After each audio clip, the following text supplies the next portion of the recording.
The result of all these studies, right from 2017, we published in 2022 an article in Theoretical and Applied Genetics on host plant resistance for fall armyworm management in Asia.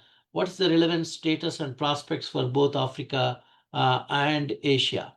One important thing that we need to do whenever you do germplasm screening for host plant resistance is not only take into consideration the foliar ratings. That means right from score 1, which is unaffected completely, no even pinholes on that, all the way up to score 9, which means it is completely damaged at the foliar level by the insect, severely damaged.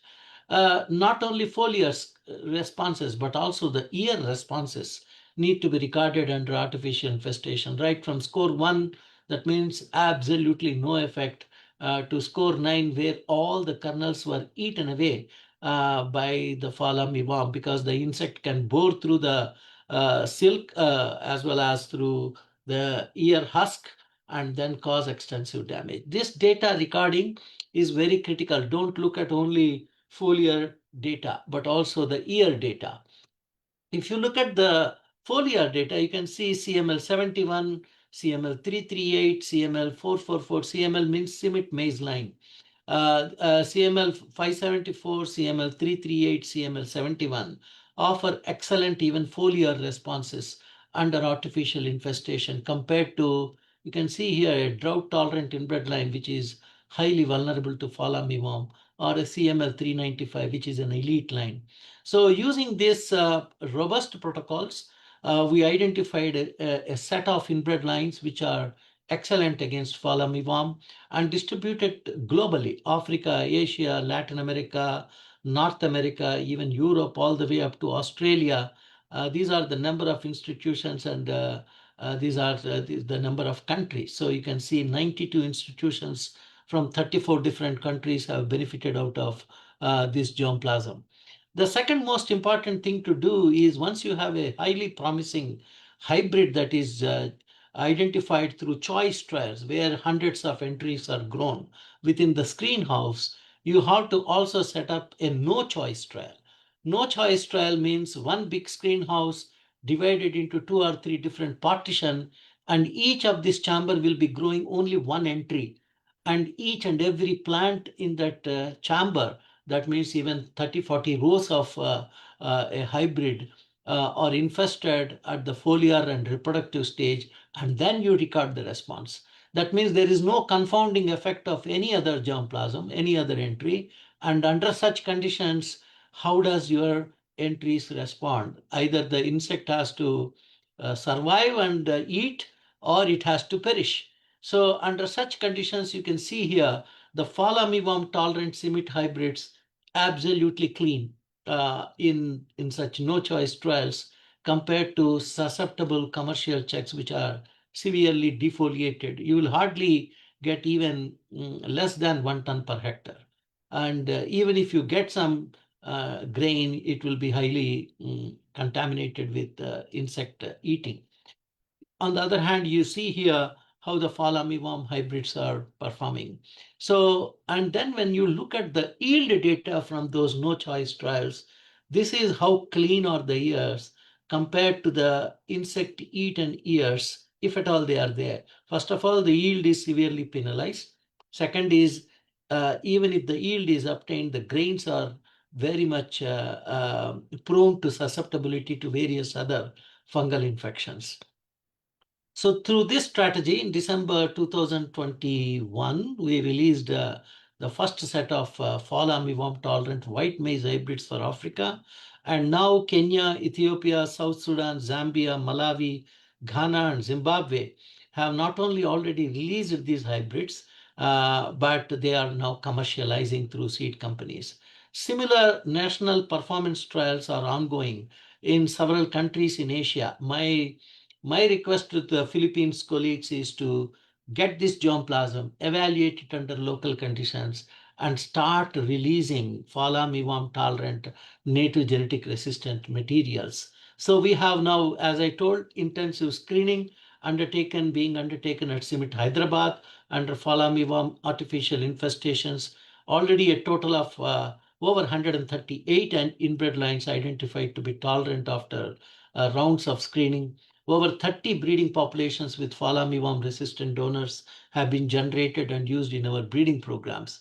You can see here again our resistant hybrids from Cimitaceae pipeline compared to the susceptible commercial checks in some of our Asian countries. So it is really quite strong, almost 5 to 6 tons per hectare difference between a Falamiwarm resistant hybrid versus a susceptible hybrid.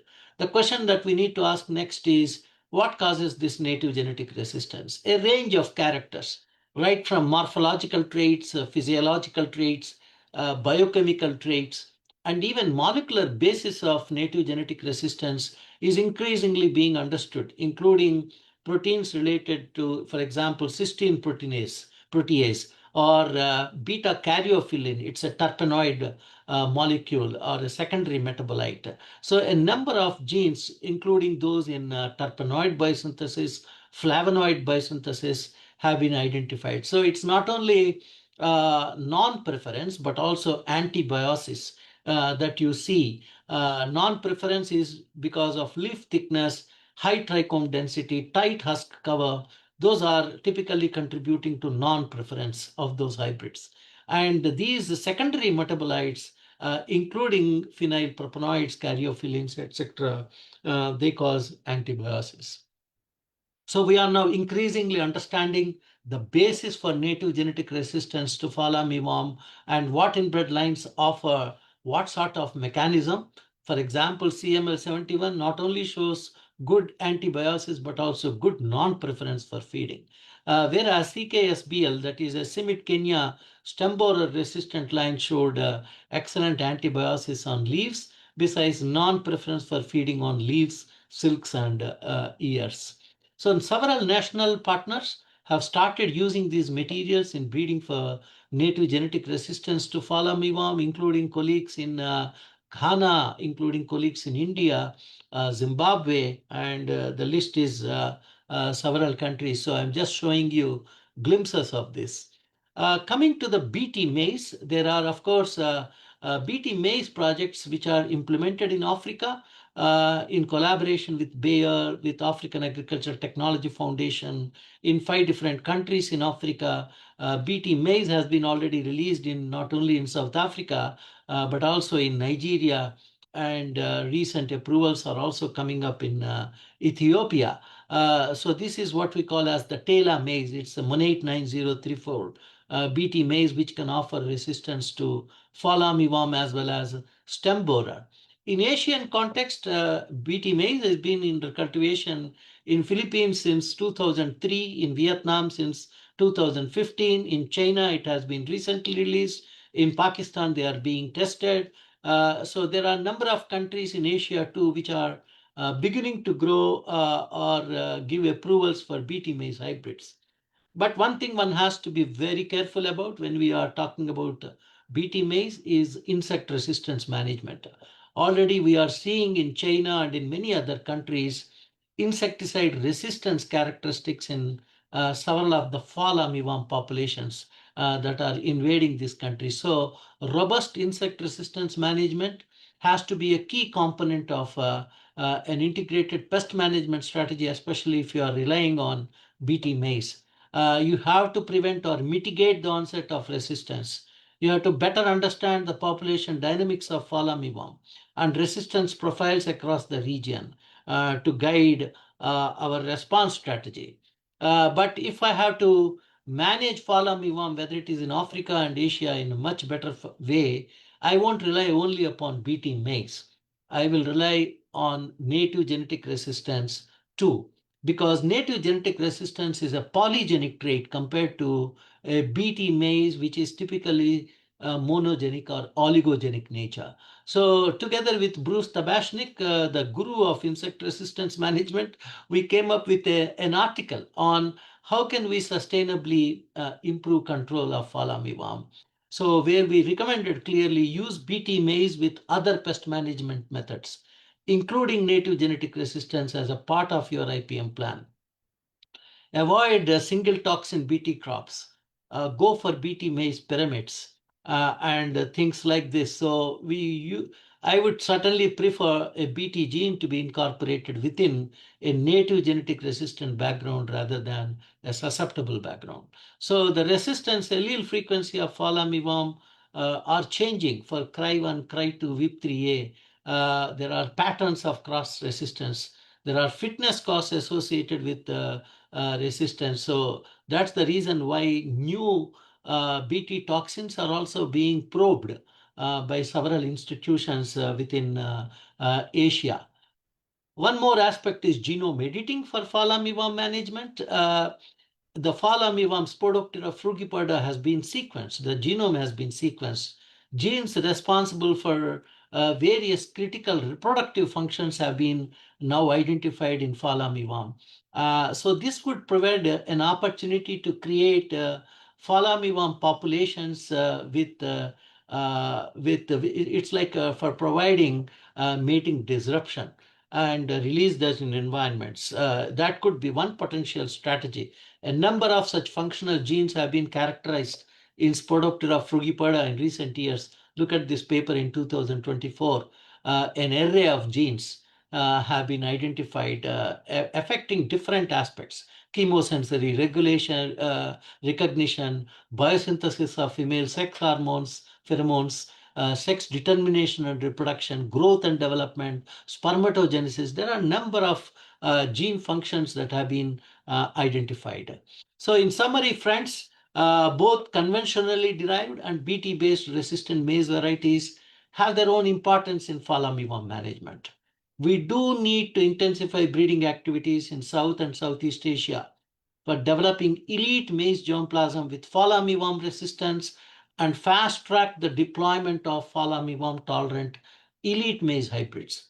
In countries like Philippines, where BT maize deployment is happening, one must give due attention to insect resistance management.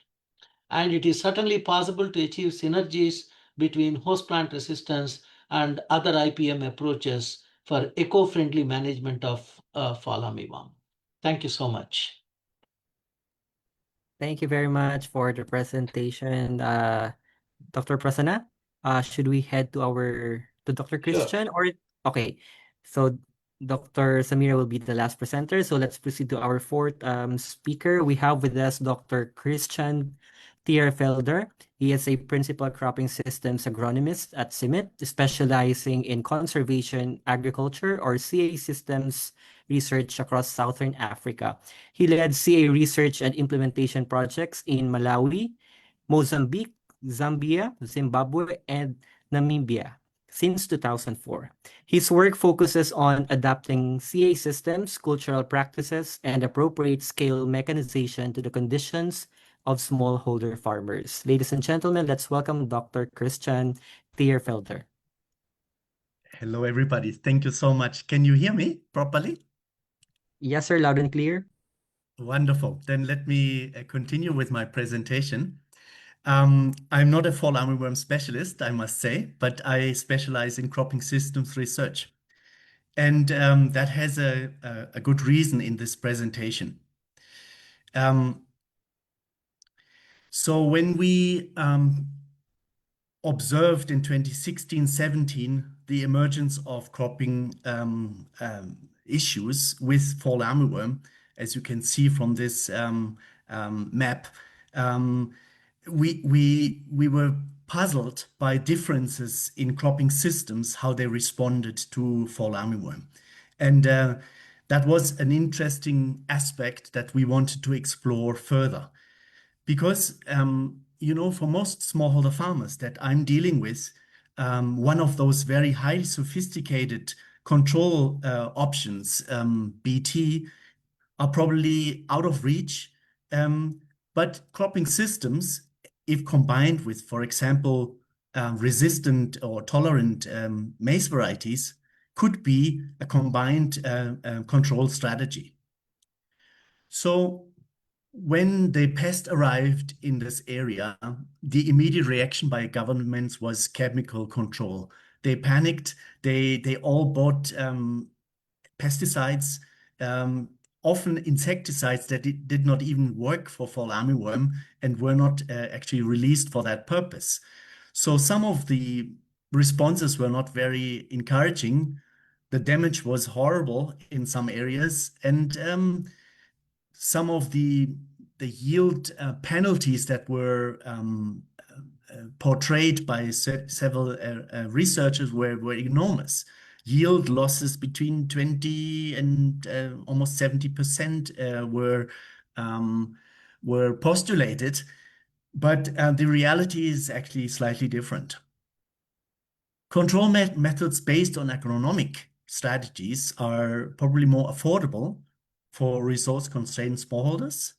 They represent low risk for health and the environment and can be easily adopted. So our objectives in this work was, first of all, to estimate fall armyworm damage in smallholder maize fields outside research stations with real smallholder farmers in the field, following these rigorous scouting protocols. Then understand factors influencing the fall armyworm damage, identify natural enemies, and also identify different cropping systems that could help controlling fall armyworm. And we're building on the knowledge from organizations like ICIBE, for example, that helped us really design climate-adapted systems for our situation. And that was mostly Southern Africa. So what we did in a first step, we did some field assessment in rural districts of Zimbabwe in 2 cropping seasons to really understand the damage, severity, etc., of fall armyworm in smallholder farmers' fields. We use those zigzag protocols that have been shown before, looked at number of plants with leaf damage, number of plants with frass in the world, damage scores that have been also looked at, and also scores on the crop itself. We then used a technique that CIMMYT developed over the years for a rapid yield assessment, looking at crops that we harvested from specific areas that we photographed, used a computer to evaluate how much yield we would get from those using specific techniques developed by my colleagues from the maize program, and then assessed what would be the yield of those systems. So what we found out in those 2 years where we did this research in 2 different districts, Chipinge and Makoni, that we had leaf damage in the range of 42 to 55% in the first year, and then 75 to 49% in the second year, and damage scores around 3.7, 3.8, sometimes a bit more, 5.3 in the second year. And then what was very interesting, we then looked at factors influencing fall armyworm damage through a very thorough survey that we did with the farmers, asking them about their cultural practices, what they do in their fields.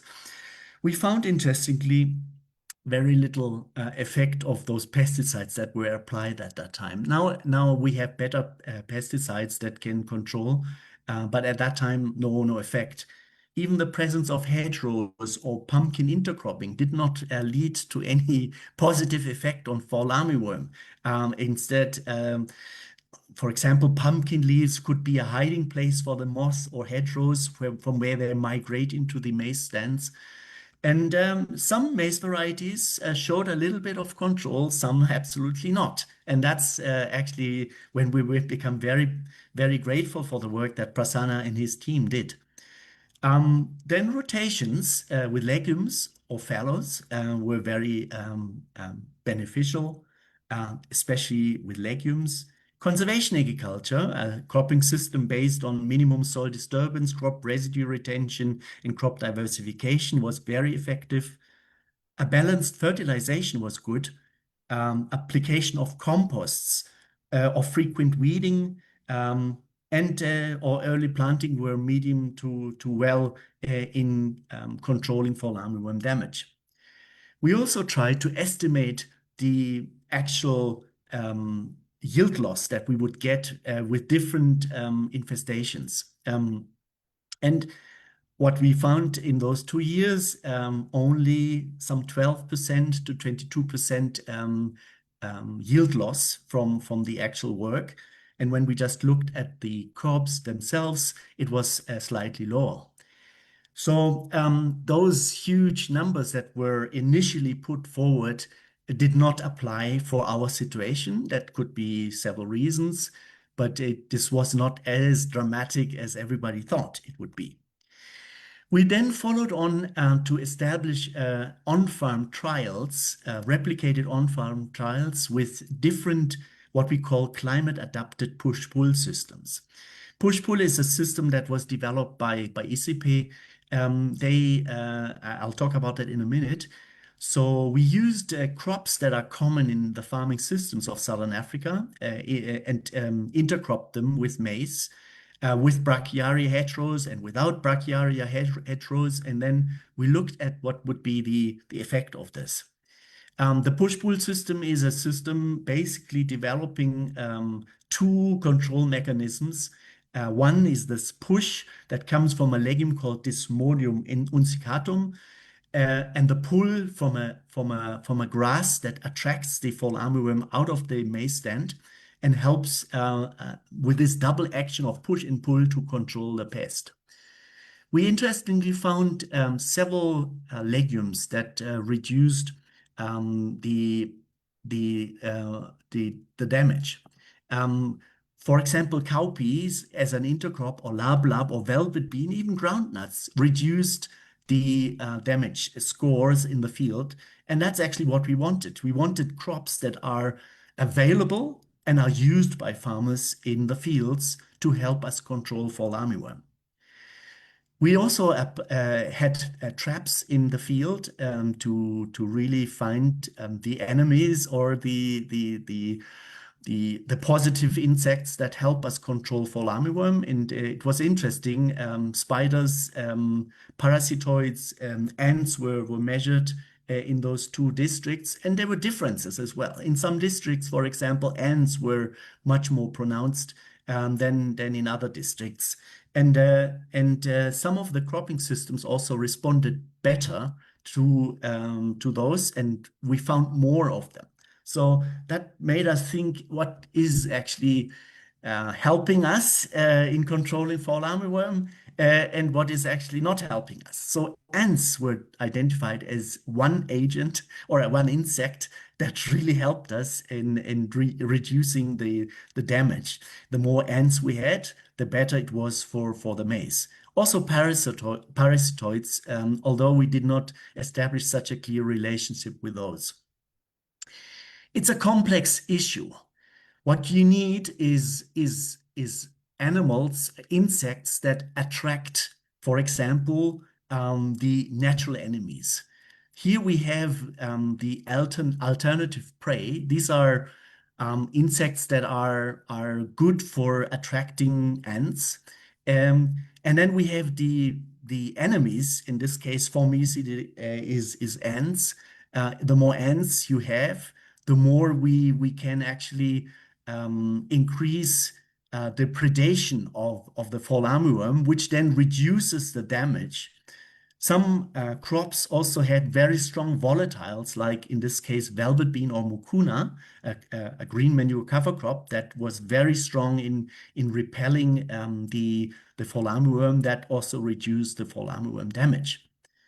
So, and then lastly, we also had a specific situation in Southern Africa. We have a 7-month dry period from about May to November. And farmers grow maize under irrigation in such areas and really suffered from fall armyworm because there's nothing else green. The fall armyworm goes for those plantations, for those green maize production areas.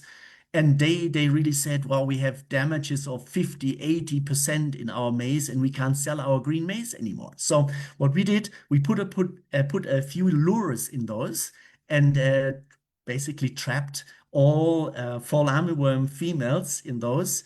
And And where we did that, we could control the damage in those plantations. And that's probably a strategy as well that I mean our colleague from ISIPI has now talked about.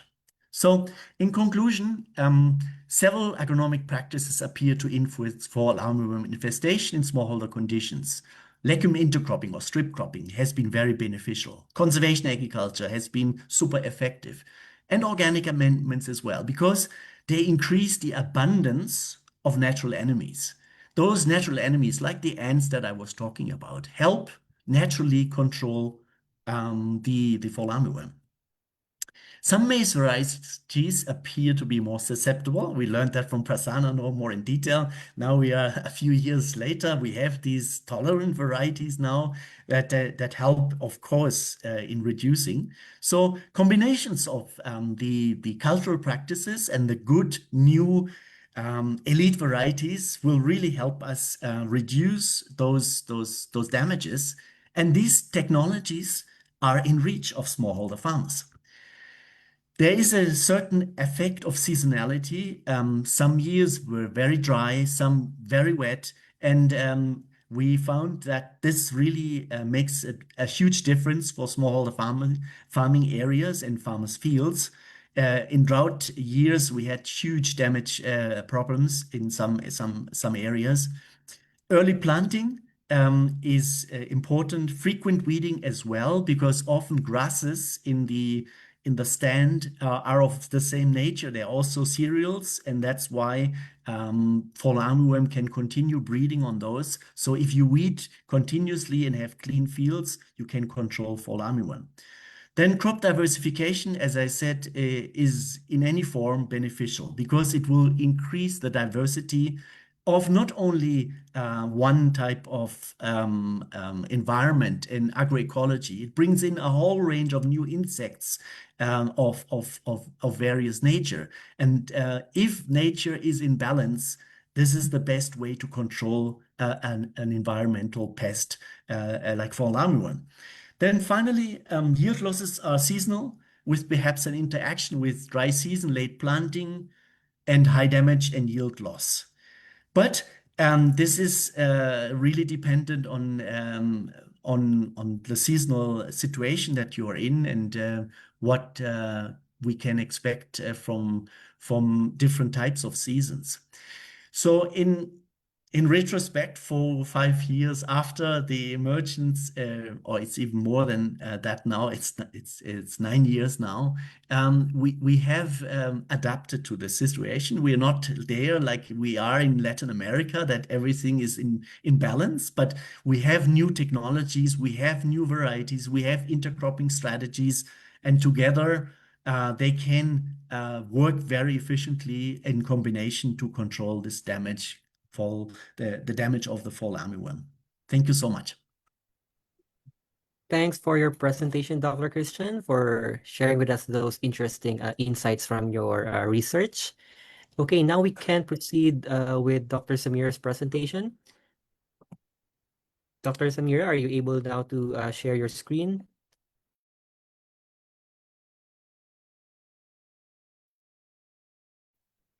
Presentation itself, it got corrupted. So now we are sharing. Yes, we can hear you, Dr. Samira. You can try Yes, sharing your yes. screen. Yeah, Thank we're you. sharing.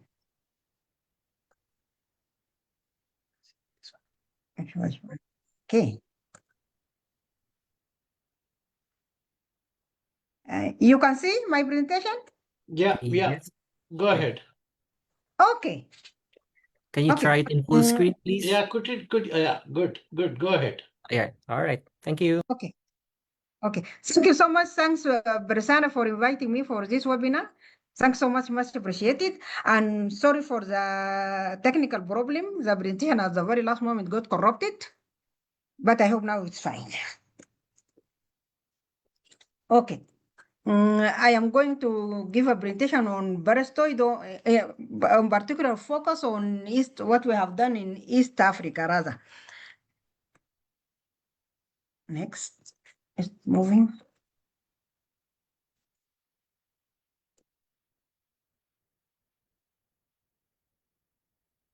Next.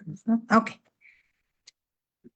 Okay, I think all of us, we know how probably unlike to many other continents, African continent is very vulnerable to invasion, and this is due to so many factors. And of course, always our the first response will be